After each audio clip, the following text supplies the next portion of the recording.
please.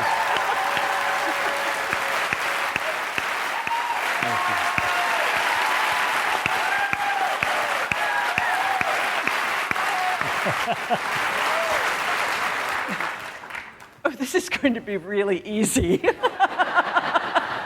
We can't top that. No. We could read the phone book to each other and we're going to be fine. Hi. Hi, Ann. Hi, Alan. So guess what I don't have with me tonight, Alan? What's that? Notes. Notes. No I have notes. no notes. No notes. Yeah. This is the new Alan Alda method of interviewing people on stage, which you all have this book and you're going to go home and read it and it's going to change your life. But part of it is we just spontaneously interact with one another. Yeah, so because I haven't read the book yet, I guess I should explain that a little bit. One of the things I learned that led to the writing of the book was that when I was doing the science program, Scientific American Frontiers, I did it for about 11 years. And at first, I thought it would be really important to be smart and ask them questions based on their own papers. And I read all their papers. And that turned out to be really dumb. Because I didn't know enough to understand their papers well enough to ask them good questions. I asked them questions about what I thought was in the papers and what it meant. And I could see this funny look on their face, because I was boxing them into something that was not true about their work. And they didn't want to say to me while the camera was running, "What the hell is the matter with you?" So I learned, and it was interesting because the book, has that in the title about what the look on my face. And I learned that the best policy would be to go in as ignorant as I really was. And I didn't pretend to an ignorance I didn't have. It was genuine. But I was curious, and I just wanted to understand their work. But from that time on, I never had a list of questions. I just went in and asked them things that I was curious about. So because I knew you didn't read the book yet. And if it bogs down, you can read it during this interview. But see, now that makes me feel like I didn't get the book. What do you mean? Well, I mean, you're saying that you didn't get their scientific papers. Oh, no. Yeah, then no, I you'd be good at no, but the thing that I learned in the process was that a conversational approach to view a conversation is so much more interesting and involving and engaging than somebody asking questions that the other person, in effect, turns away from the questioner and speaks to the audience in lecture mode. If you don't really want to know something, no matter how well you understand the book, and if you understand the book so well, you say to me, "Explain to us that part of the book where you..." That's like being asked a question in school. Yeah. It's not alive. It's more fun to be alive, I think. It's scary, though. Is it? Well, sure. Should I be scared right now? No, you shouldn't be scared. I should be scared. Because when I come out with my stack of note cards, that's my little security blanket. Right. That's my binky, and I'm just rubbing my thumb over them the whole time, making myself... Your binky. This something really has changed me. I helped start this Center for Communicating Science 8 years ago, and we teach thousands of scientists and medical professionals around the world to communicate better. And we teach them hello. What do you suppose that was? I think maybe John is upset with us. Everything okay? John, we signed your damn book.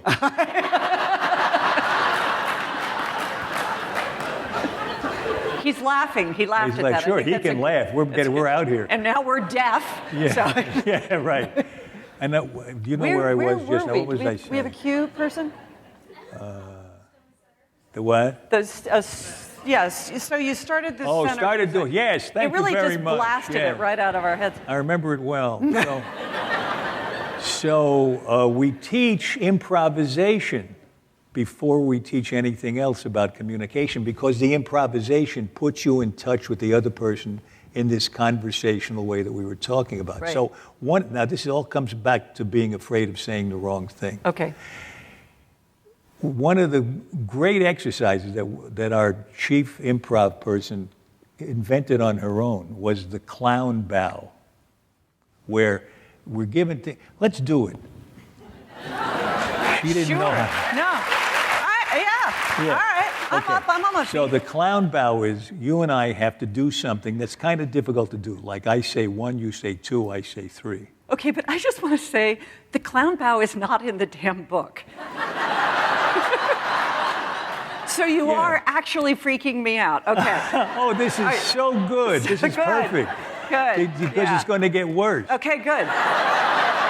So I say 1, you say 2, I say 3. Okay. 1, 2, 3. 4. No, you say 1. 1, 2, 3, 1. 4. No, you never. Try to get this right. Okay. You never say 4. Okay. That's good. All right. 1, 2, 3, 1, 2. 3. Okay, now when you lose the rhythm, you've made a mistake. Okay. So you got 'Cause I had to think. You have to say the clown bow, which is ta-da. Every time one of us makes a mistake, whoever it is has to go ta-da. Wouldn't this be easier if we just did shots? What do you mean? Well, that's what a game of shots, right? Oh, shots, you mean a drinking Yeah, like, game? you know, Oh, when I you- see. when you make How a come mistake- the whole town knows what shots is? Welcome to Nashville, Well, Mr. my Alda. God. Okay. This is where they have the honky tonks. All right. Okay, 1, 2, 3, 1, 2. 3. Ta-da! Okay. And it gets more and more complicated, but more and more you've driven to do ta-das. Now have a seat. Thank you, sir. It's all over. The wonderful thing is, We've only I had never seen this before, and Nor had I. Yeah, and I did it a few times with the rest of the class. I often take part in the workshops as well as help run them. I would find myself making what felt like a terrible error in a meeting or on the air in an interview or something. And if I was all by myself, I'd go, ta-da! And if I wasn't by myself, I'd mentally go, ta-da, and it wiped it right off the slate. You know, what's interesting is I'm a very calm interviewer. I do this a lot. I don't have any stress about being on stage, and my heart rate is up at like 150 right now. No kidding. Yeah, so thanks for putting me at ease. Well, you got to do this ta-da thing more. I mean, it guess, really yeah. is amazing because we're both careful about our work. We do the best, most rigorous work we can. And there's a tendency, although I don't think of myself as a perfectionist, there's a tendency to tend toward perfectionism. And mistakes feel terrible. And if you can give it up and say, ta-da, it just takes away the feeling of failure. And that's just a waste of time. I really look at it this way, that everything that takes place, everything is a stepping stone to something else. Whether it's something good or something kind of lousy, it's still a stepping stone. But what this book is asking us to do, and what you're asking me to do here, is break things down. And I think that there is a deep human need, especially as we get older, to build our wall and make things safe and comfortable. I've got my questions. I know what I'm going to ask you. I know what's going to happen, and I'm going to do a good job. Yeah. But everything this is about is smashing the self you know, the experience you believe you're about to have, and live completely in the moment. It's actually very Buddhist. People have told me that. Yeah. I never thought of it that way. Take my word. Yeah. But But that's scary. I mean, that's what gets my heart rate up. To me, it's kind of, I understand that it's scary, and it is amazing to me because what this does is put us in a position of empathy where we're reading the other person and we're understanding what they're going through. And the way I believe scientists track the process of empathy is that I know what you're going through because I feel it first. I experience a hint of it, and that's how I know that it's happening to you. I pick up your clues, I pick up clues from you, and it does something to my brain, and I sense, the way I sense what you're going through is that I'm going through it. That's the idea, anyway. I don't know if that's just somebody's hypothesis or they've figured it out and they have the answer to it. But the thing is that when I am connected to you, it feels good. Yeah. Why? The part that amazes me is that we retreat from this. We call ourselves social animals, and yet we behave as if we're condemned to one another's company. That's such a weird thing. Yeah. And empathy can be taught, and we teach empathy, and yet you can lose it. I lose it. I have to go through, I have exercises that I do during the day that bring me back in touch with people. With empathy? Yeah, I think that's what I think I'm doing anyway. What? No, I want to, no, I would. No, I don't, I mean, I'm not certain that it works, but there's some little bit of evidence that it does. So what's an empathy exercise? For me, what it is when I'm talking to somebody, I check out whether or not I've actually, for instance, noticed the color of your eyes. Now, we've been together a lot in the last 2 or 3 days. Yeah. You don't have green eyes. I do. Oh, wait a minute. Oh, you do have green eyes. No, I see from over here they looked hazel. My father had hazel eyes. I think I have hazel Well, that's moments. what it is. He was such a I'm also telepathic. That's right. I'm channeling my father's eyes, yeah. So noticing the color of the eyes, noticing the person's hair, what they're wearing, the jewelry that they're wearing, all of a sudden I'm looking at you, and I notice very often in a meeting, especially an important meeting where I'm trying to get a point across to somebody, I realize when after maybe 10 minutes, I finally look at them and see them, I realize that up until then, I've just had a blob where their face was. That's amazing, you know? Have you ever done the Buddhist exercise where you wish someone well? And I do this in airports all the time, and it makes me feel so much better. What do you mean, a stranger? Total stranger, like you're just passing by people, and you look at them and you think, I wish you peace. I wish you happiness. And do you get arrested a lot? You keep it inside. Oh, I see. Oh, well, you didn't tell me that. Hi, I wish you peace. Yes, that's it. I wish you... No. Officer! No, but if I'm frustrated and they're all that feeling of this river of life coming down the concourse towards me and all these people going past, and I just try to pick one person out, and it's not even about making eye contact with them, but I just look at them and I think, I wish you peace. I wish you happiness. I wish you similar. health. It sounds very similar to what I do, because what I do with strangers passing me, I try to think, what are they going through right now? Exactly.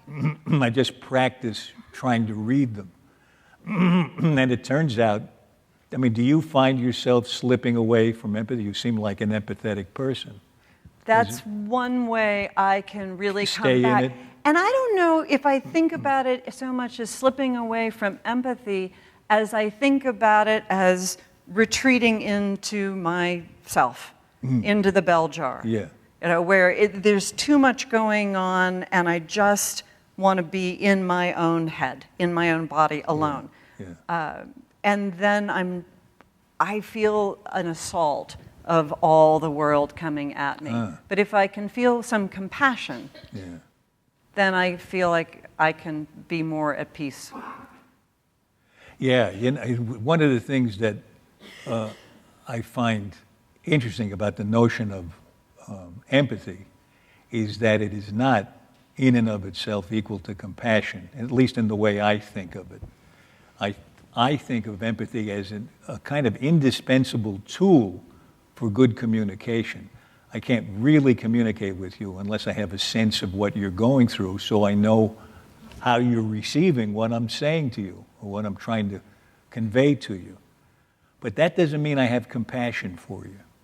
In fact, if I know really well what you're going through, and I'm better able to communicate something I want you to believe, and I don't care whether it's to your benefit or not, I want to just do it because it's to my benefit, I'm using empathy in a way that's not only not compassionate, it's hurtful.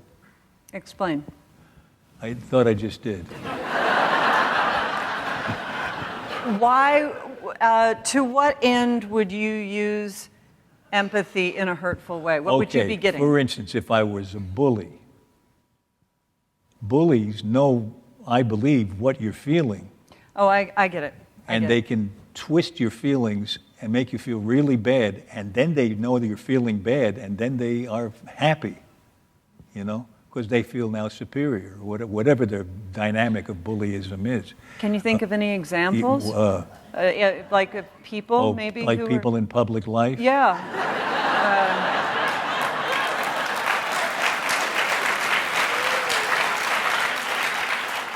See, they're No, with us. not offhand, no.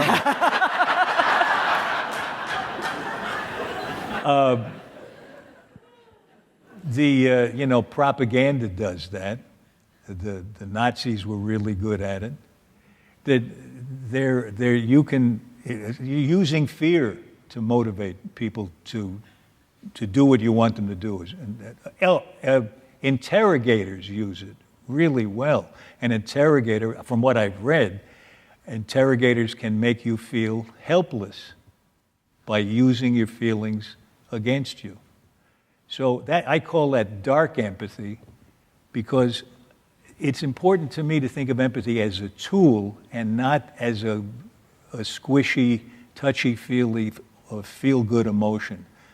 If we all had empathy, I think Barack Obama was mistaken when he said the world should have more empathy and then we'd all be better off. That's a paraphrase. I'm not sure he said exactly that.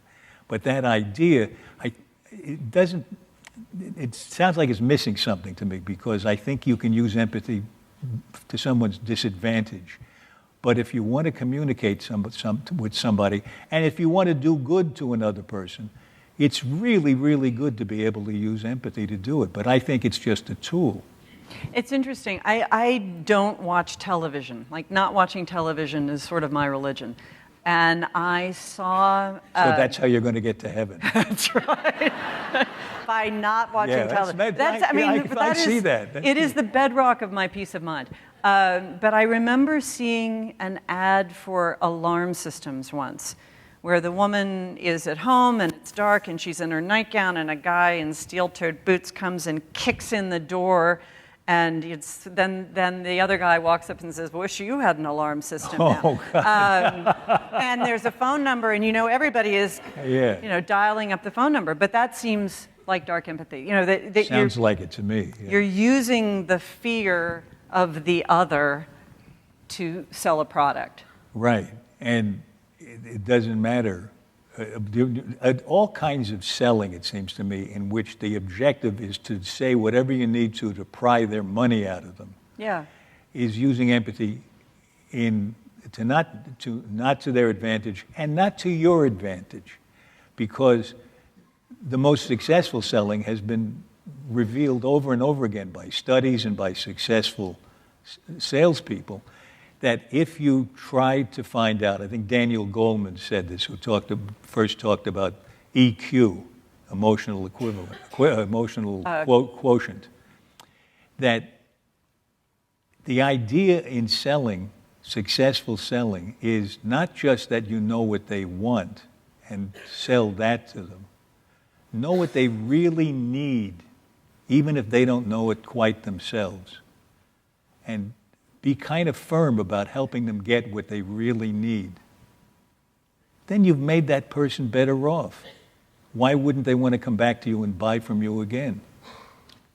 That's a beautiful thing, especially if you're selling books. No,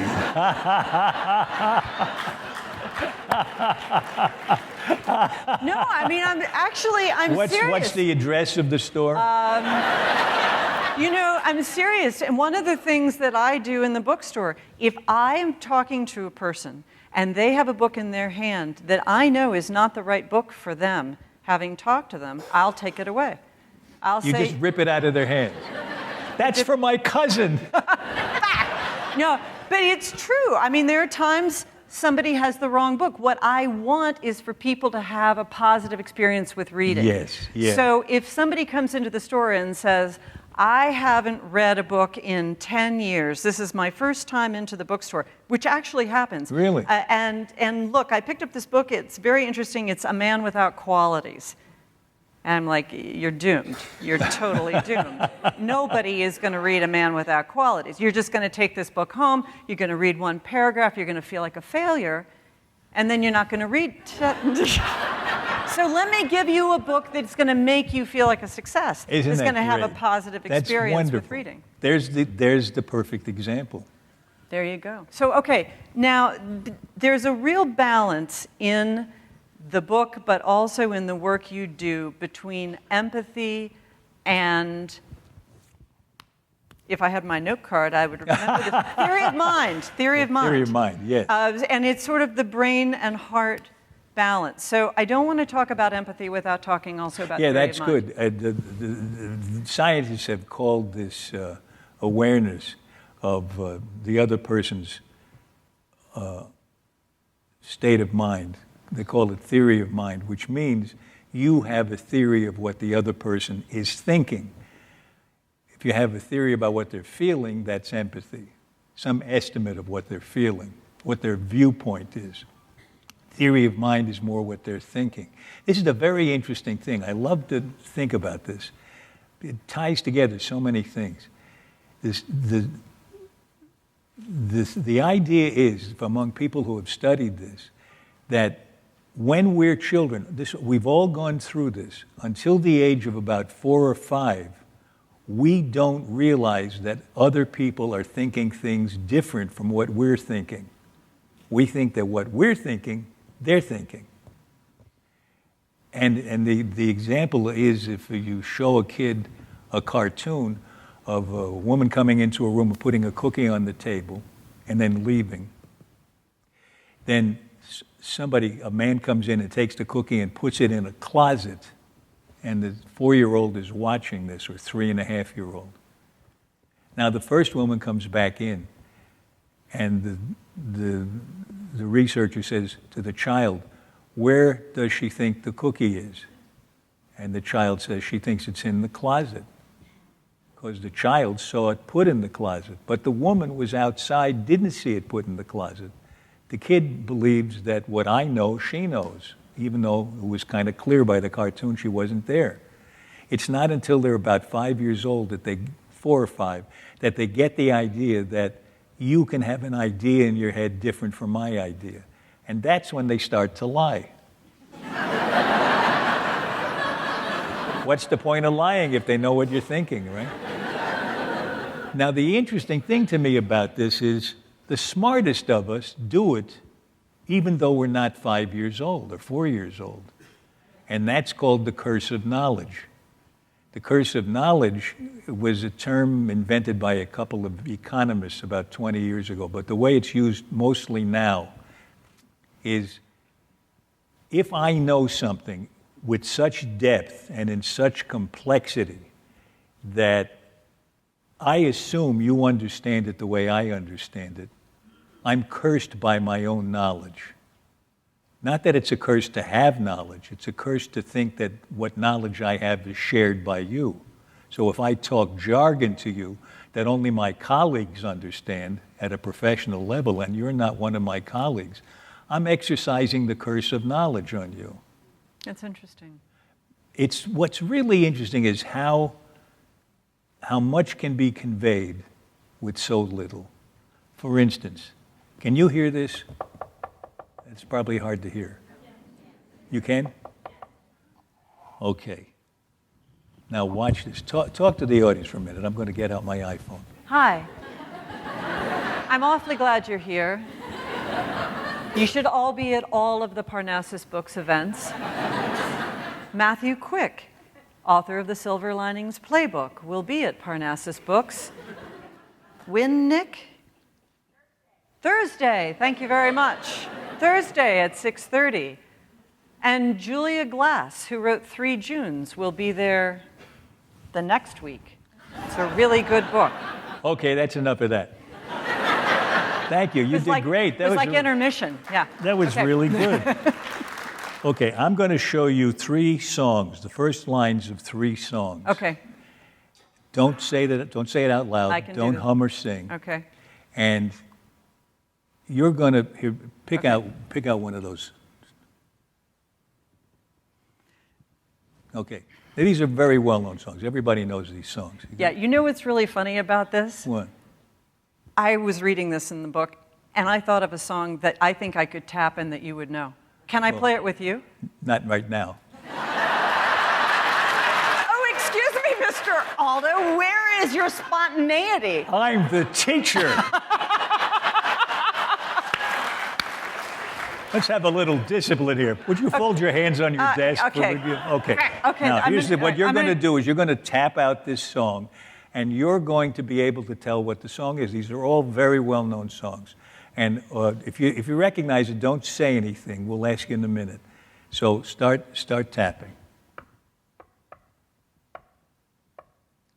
And by the way, this is really well-known. We should stop for a second. She's just going to tap, not going to do the melody. But this is so well-known. What percentage of the people do you think will get this? I would think 0 from that. If you would let me tap out my song, No, I think... no. Go ahead and tap. Yours or mine? No, the one you picked from here. I just did. Well, I'll do it again. They didn't get more. They have to get the. Don't say anything. Don't say anything. Okay, this is good. Now, how many of you think you know what it is? 1. I'm voting on this guy right in the front Wait, row. there's maybe about 3 people, I think. What do you think? Sir, what do you think? Jingle bells. Loser. Anybody else think? What do you think it is? Close. What is it? Oh, it is. Oh, say. Yeah, Star Spangled Banner, right. Yeah, Now, do I know now. the name of it? Okay, Now. very good. Bravo. Very good. And my knuckles kind of hurt. Now. Can I tap out mine and you get it? Okay. It's really quick. Go ahead. Hold on.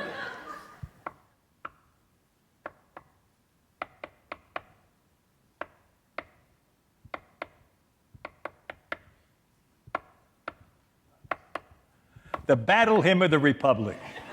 Anybody?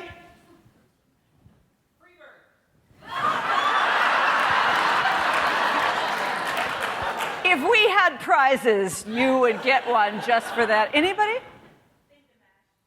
No. Okay, how many did you think would get it? Did anybody get this, please? Wait a minute. Give us the percentage. Yes. Okay, but now go back in time. What percentage did you think would get it? Well, I read the book, so that's not a fair assessment. But you said, I know one that you're going to get right away. Oh, well, that's true. I did. Yeah. Actually, I did. By jumping over your desire and tapping out my own damn song. You proved the point. It was Hernando's Hideaway. Oh, sure. What? Somebody got it, though. Oh, 1 person out of 800. Okay, here's the thing. I just want to point out, most people say 50% of the audience would get it. Some people say 80%. And thought, surely I would get it, which is 100%. Right. Because you were doing it for me. That's right. Sort of heartbreaking, isn't it? In fact, the graduate student at Stanford who figured this exercise out found that testing it on thousands of people, and I've tested it on thousands of people, only at most 2.5% ever get it. And what's interesting about this to me is this is an example of the curse of knowledge. It's very hard to tap out a song without hearing the melody in your head. When you hear the melody, you believe they're hearing the melody. It's hard to believe that the tapping plus the melody in your head isn't going to communicate the song to the person.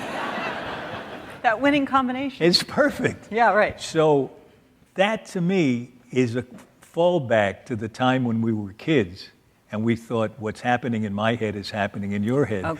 But the greatest of scientists do this when they talk jargon to the rest of us in the public, or to each other sometimes. When neuroscientists and nanoscientists got together in Washington to talk about exploring the brain together, they argued for hours over the meaning of the word probe. Wow. It's an ordinary English word, and they meant different things by it. But it was jargon in each field, and they couldn't share the meaning of the term. So we're all cursed with the curse of knowledge. Sometimes when we just want to tell each other how we feel about something, you haven't talked to me enough today, or you left your socks on the floor, or I tripped over your shoes. There are so many things about that we think the other person is getting with the slightest reference, or no reference at all. Right. You know? We think if I notice it and think about it and have a reaction to it, surely this other person knows exactly how I feel, and why don't they get with it? Okay, this is the great and important thing about this book. Now I will turn to you and say, it bothers me a little bit that it is presented as a book about communicating science. Because it is a book about communicating science, but it is so much more importantly a book about communicating to everyone. I know. Now give me some advice, because I know I did that, but I didn't mean I meant to make the opposite point, that it's a book for everybody. But I told it as a story that began with my work on science, and I hoped to convey the idea that I began to realize it applied to everybody. But maybe because I started with that, that's the overall impression you get. What could I have done better? Well, I think it's packaging.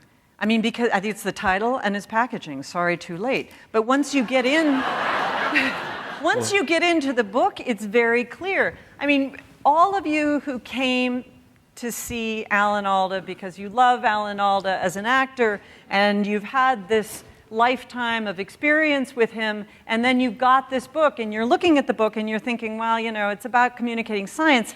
Communicating science isn't necessarily my thing. These people are not probably all here because they wish to better communicate science. But what I want to say to you is read this book carefully, and then I read it when The Galley came out. I read it months ago, and then I read it again, and I got so much out of it, just in terms of my own life, my own marriage, friendships, working with my colleagues at the bookstore. How can we better communicate with one another as humans? And I wish all of those humans were lining up to buy the book, not just the people who are interested in science. Yeah, I agree with you. And you told me that something like this when we had dinner a few months ago. And since then, I've been trying to underline how it's for humans. Right. Because most of our sales have been to chimps so far.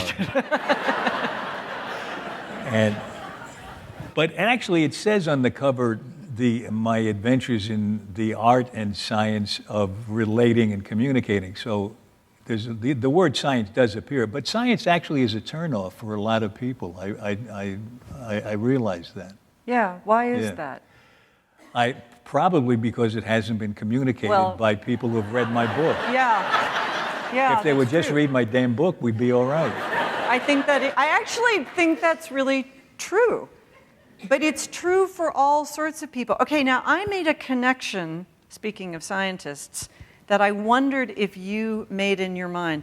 You have this whole part about autism and kids on the spectrum going to this camp, and the acting techniques are used to work with these kids, and it's so helpful. Did you make any connection between the spectrum-y kids and scientists? No, but you see where I'm going. But there is that stereotype that exists not only on the part of the public, but on the part of many scientists. I have a friend, Steve Strogatz, who's a really wonderful mathematician and a wonderful teacher, and his goal is, and we're going to be collaborating to try to help mathematicians communicate about math, because that is harder than the rest of science. But his joke to me about other mathematicians, and this is not my joke, it's a mathematician's joke, where he said, you know how to tell whether you're talking to an introverted mathematician or an extroverted mathematician? How? The extrovert is looking at your shoes.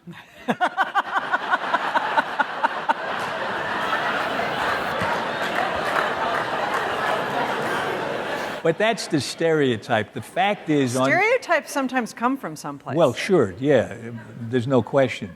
But I can't tell you how many scientists I talked with on the science program, where I must have talked to 700 scientists in over 11 or 12 years.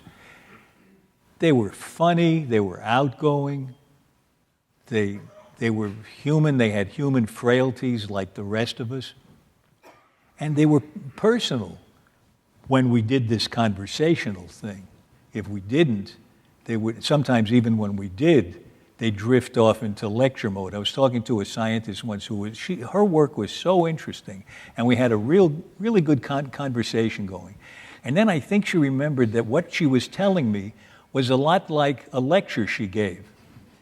And she slowly turned away from me and looked right in the camera and started lecturing the camera. And her vocabulary changed, her tone of voice. I couldn't understand what she was saying. So I coaxed her back with some questions, and she came back to me, and she got warm again and personal, and we were talking, and she, little by little, she turned back to me. It was like Niagara Falls. Slowly I turned. So some people can't help it. Lecture mode is real appealing to a lot of people, but scientists do not all conform to the stereotype. But the thing is, scientists are trained for a good reason not to present their work with their personality showing, but to present the work on the basis of the relevance of the data, the accuracy of the data.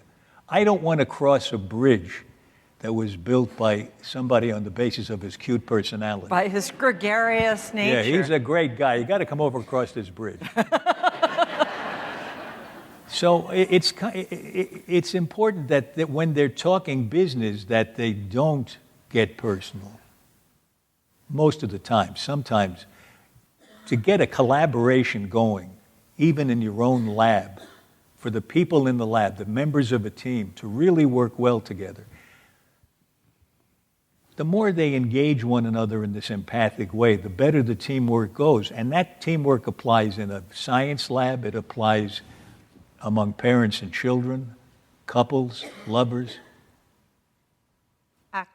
actors, teams in business.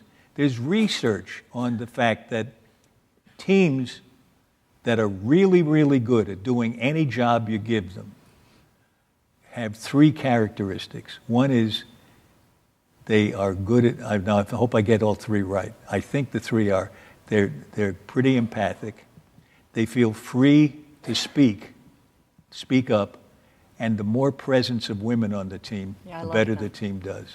That's true with everything. It's true with you. It actually is. Yeah, you know. Yeah. It's even true in a marriage. The more women in a marriage, the better. A big shout out. Don't you find that true? Oh, sorry. A big shout out to my sister wife, Arlene. Hey. Yeah. So talk about your training. I mean, there is a very specific reason why you're the man for this job. You're the man for this job because you are a great actor, and you have had a lifetime of experience in acting that you have brought to science. So make these people happy and talk some about acting and that training and how you've brought all that Okay, here. so it starts when I'm 2.5 years old. And I have memories that go back that far because I was standing in the wings watching burlesque shows. Very hard to forget. Watching the chorus girls and the strippers. It gave me a lifetime interest. And I was watching the comics, and my father, who was a straight man and a singer. And it became second nature to me to observe their timing, improvisational air they had. Years later, when my father was playing Sky Masterson on Broadway in Guys and Dolls. He was the original Sky Masterson. Yeah. Amazing. He was acting alongside Sam Levine, who I always thought, I was 15 standing in the wings watching, but I thought Sam was a genius. My father was perfect in the part of Sky Masterson. Nobody ever played it better than him, including Marlon Brando. And he never played any other part as well as that. It was just an absolutely perfect fit. And I knew him because he's my father. I know where all his acting juices come from. So it was very educational to see that. When you know somebody and you know where the stuff is coming from, you see how they do it. Sam Levine was this genius standing next to him who, although he said the same words every night, stood in the same place, was improvising his performance every night. He would do it differently every night. And in a Broadway house, the laughs would come in different places every night. Wow. Because it's different parts of what he had to say were funny because he followed it wherever it went. And he was open. I mean, emotionally open, which I feel like is the point of all of this, present and open.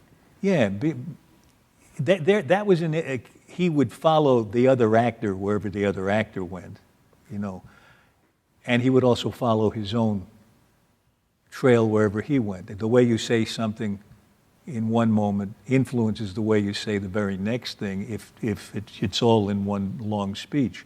The way you say something makes me say it differently. I don't say my next line because it's in the script. I say it because you do something or say something that makes me say it and makes me say it a certain way.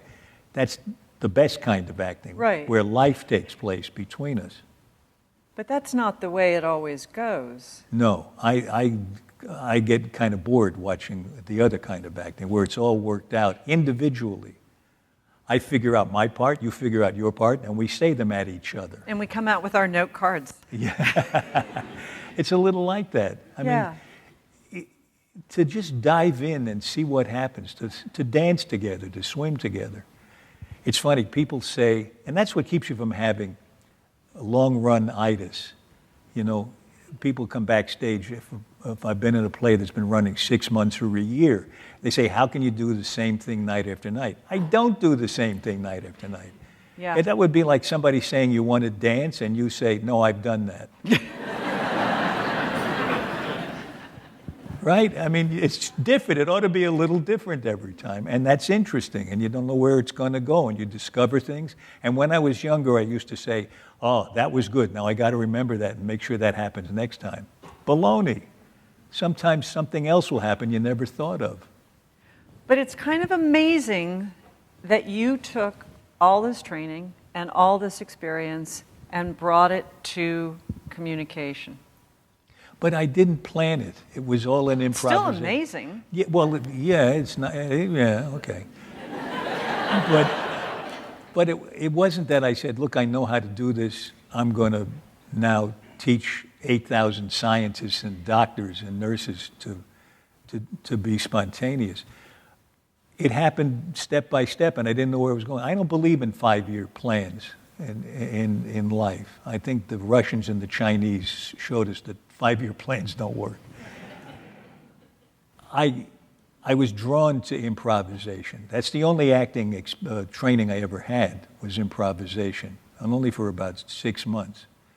But it changed me as a person and as an actor, and I got better and better at relating to the other person. And when I started to do the science show, simply because I was interested in science, in the doing of it, as I described before, I began to realize that I can apply this improv stuff to the interviews. And when it was over, I thought, wouldn't it be great to have all scientists have, and later it turned out to be doctors as well. We went from scientists to doctors and nurses. Wouldn't it be great to train them to be good communicators, the way these people are in the conversations we're having on the show, without having to have somebody like me standing next to them drawing it out of them? So what if we taught them improvising and then taught them how to distill their message, how to make the most effective message, but then relate to another person as they create that message. And that's how the Center for Communicating Science came into being. And now years ago, we started working with medical professionals, just adjusting it a little bit. And now, to help raise money for the center, I started a company that will train in corporations, train people in business. Our first program is... Oh, interesting. Yeah, and all the money goes to the Center for Communication, all the profits we make. Mm-hmm. It's a little like Paul Newman's business, but instead of selling spaghetti sauce, we sell empathy. There's a bigger market for empathy. And I can't make up my mind between them, I'll tell you. But our first workshop is for women in business, and it's really exciting. You know what shocks me? I'm a woman in business. Yeah. What do I need to know? Well, you already do it. I mean, you sell to people what they... Well, I don't know. What we do is we find out what they need to work on. I can't believe this would be true of you, but I was shocked to see in one workshop, we had a little exercise where everybody has this, come over here. Everybody who does that, come over. So everybody who feels that you need to have more confidence, come over here. Everybody got up and went across the room. Wow. Is that in any way true of you? No. No, it's not true of me either. I was the only one who didn't get up. That's really interesting. Yeah. So that they were brave enough to say that is a wonderful thing. And I think that right away, these basic exercises we teach, and therefore the role playing we're able to go into, which is similar to what we do with medical professionals.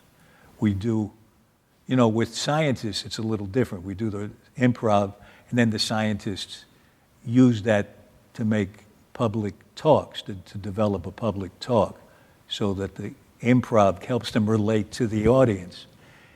With medical professionals, we want them to be able to relate to the patient or to the rest of the team, or sometimes, if they're medical researchers, then they have to relate to the audience as well, but to one another at various levels, the managerial staff and that kind of thing.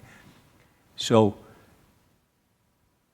with the women in business, the very things that work in these other workshops already build up their confidence.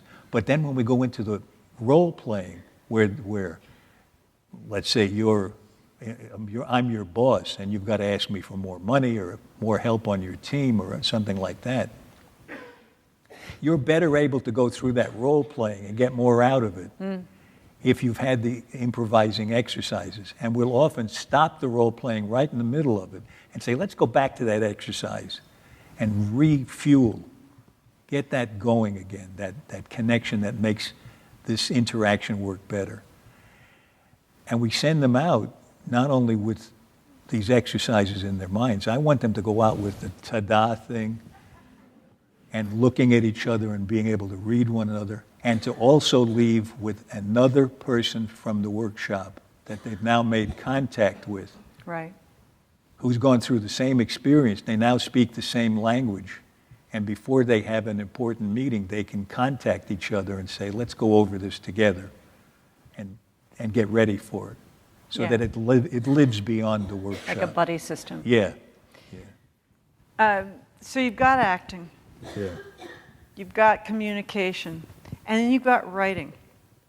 I have read all three of your books.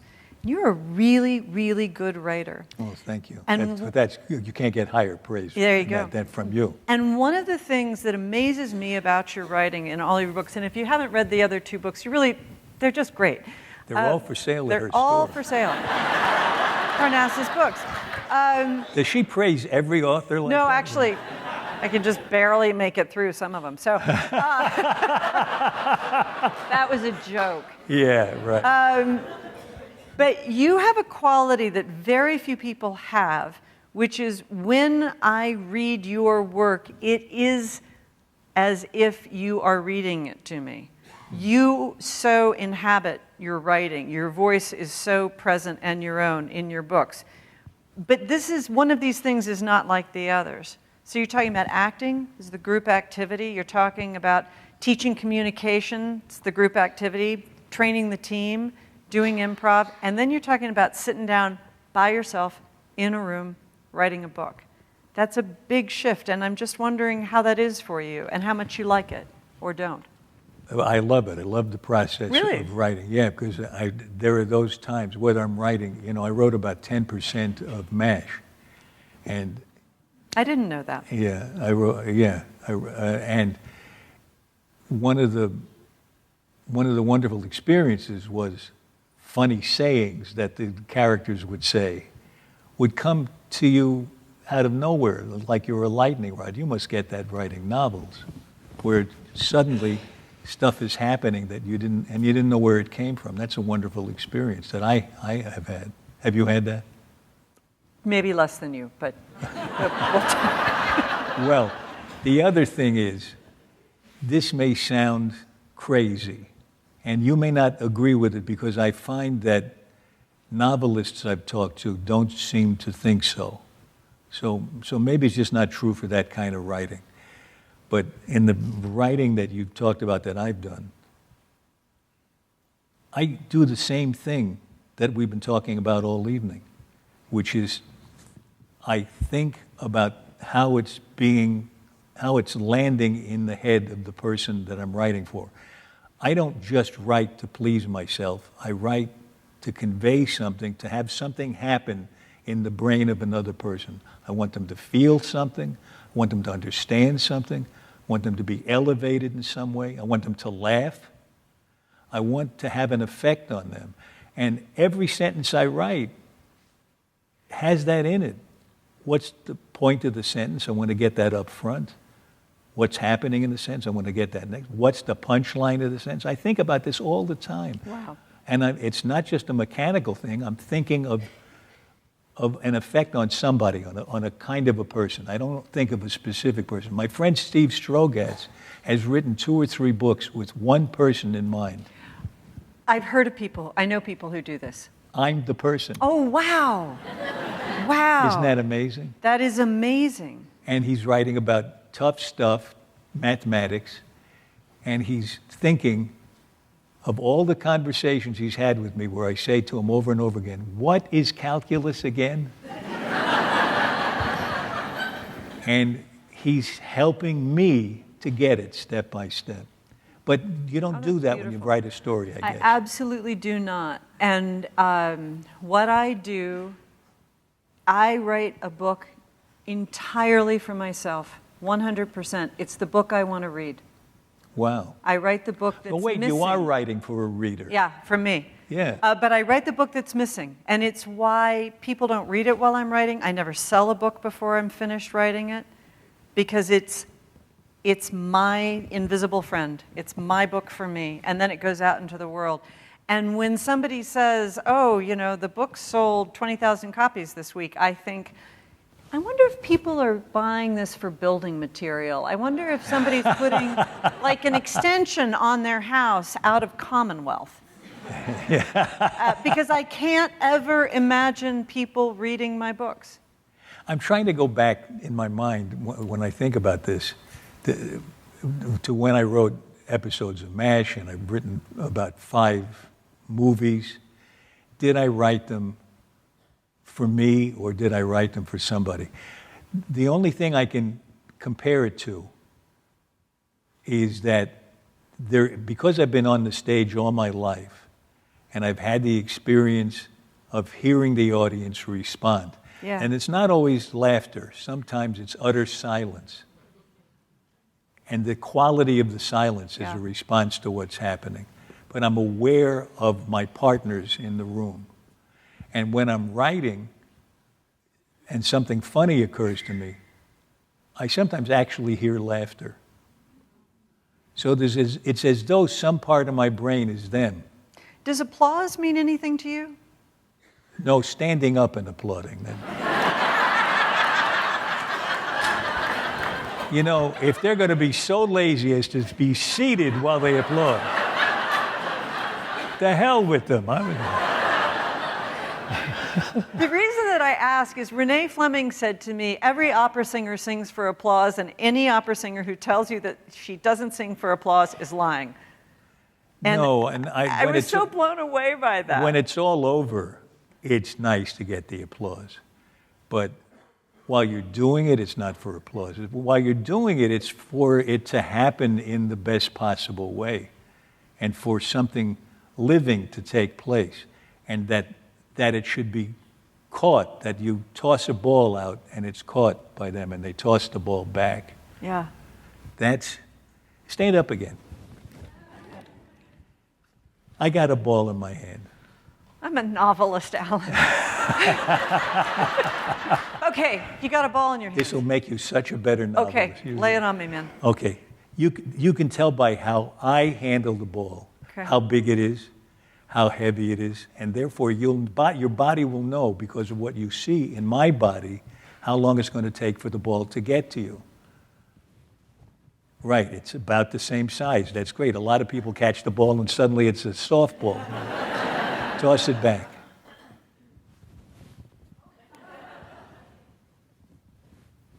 Good, good. Try it again. Good. Okay, good.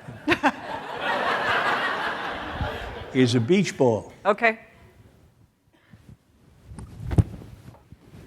I was a little...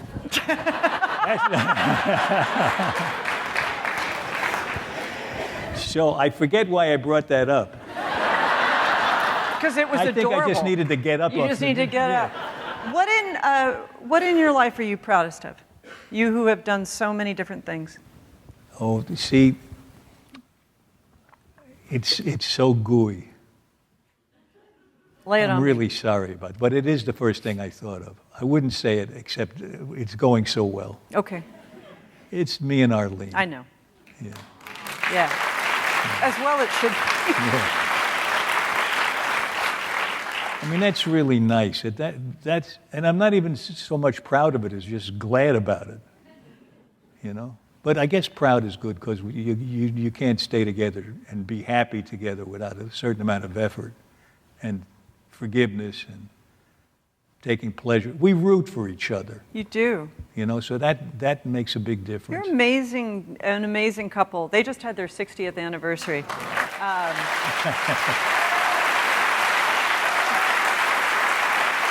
Yeah.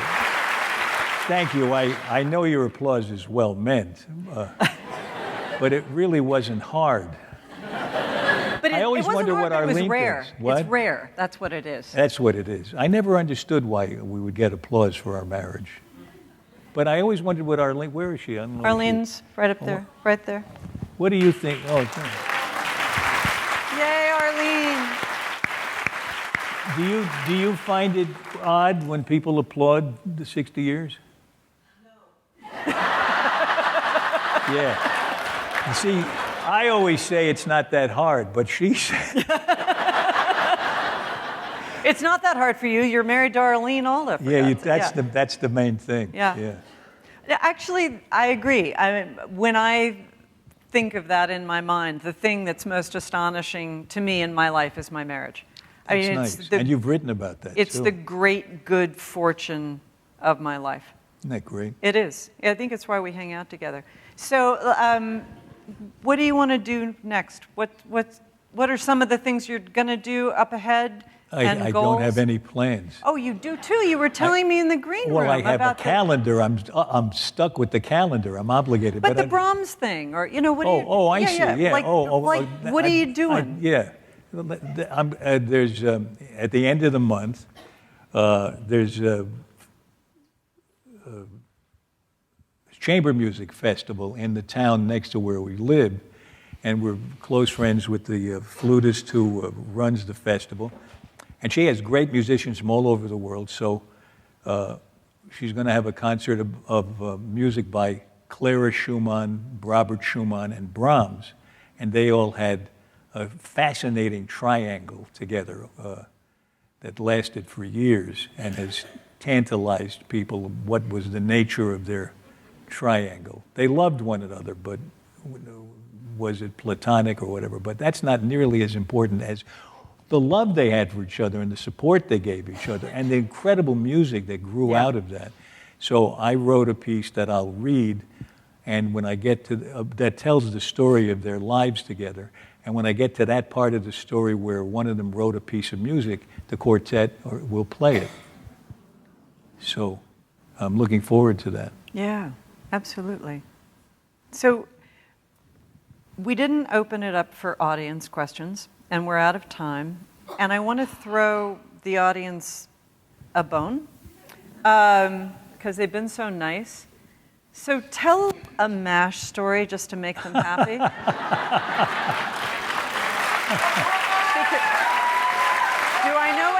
I know what you want?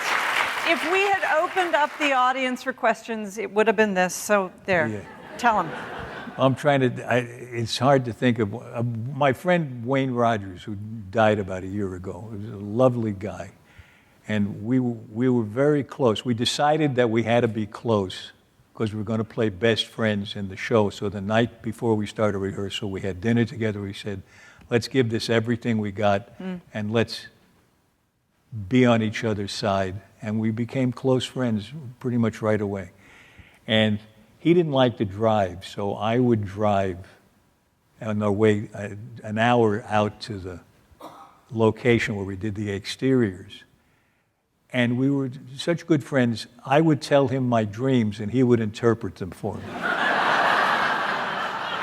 This is the story they want. This is really good. Yeah. So one time I said, I had this dream last night where we were doing a scene in the show and the director said, say this next line from on top of that armoire. And I said, there's no real reason for me to get up on the armoire. He said, no, it's better for the camera if you're up there. So Wayne said, this is a very important dream. As we do this show, there are going to be directors who want us to do things that are not real and truthful and have no relationship to life just because it's good for the camera. Wow. Let us promise that we'll never do an armoire. And every once in a while, we'd get a direction, and Wayne would say, armoire.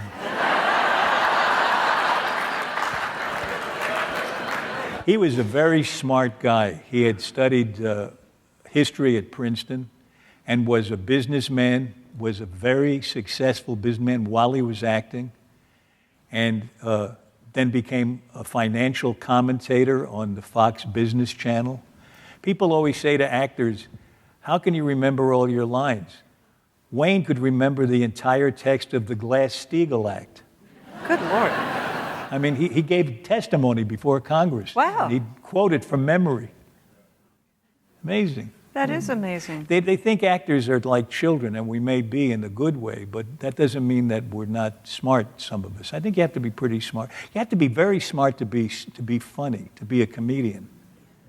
A lot of comedians are way smarter than you think they are. Yeah, that's true. I was telling you that I just read this book that Tom Hanks wrote that's coming out in October. And it's stories. It's a collection of short stories, and it is fantastic. I mean, I had it lying around for 2 months before I cracked it, because I was stereotyping, like, right. Exactly. Yeah. No, that's exactly. Tom Hanks writes short stories. Yeah. And then I picked it up one night and thought, well, I'll take a look at one of them. And it turned out to be, really one of the top 3 books I've read this year. Well, you just hand-sold me his book. There you go. This has been such an honor and a lot of fun, and you've made me a better interviewer by breaking through my own insecurities and crutches. You kicked my crutch, Alan. Oh, well, I'm glad you didn't fall down. And I've had a wonderful time with you. You've really been fun to be with. Yeah. Thank you. Thank you. Everybody up. That's how I take a bow. Thank you very much. Thank you. Thank you. Bravo. Thank you.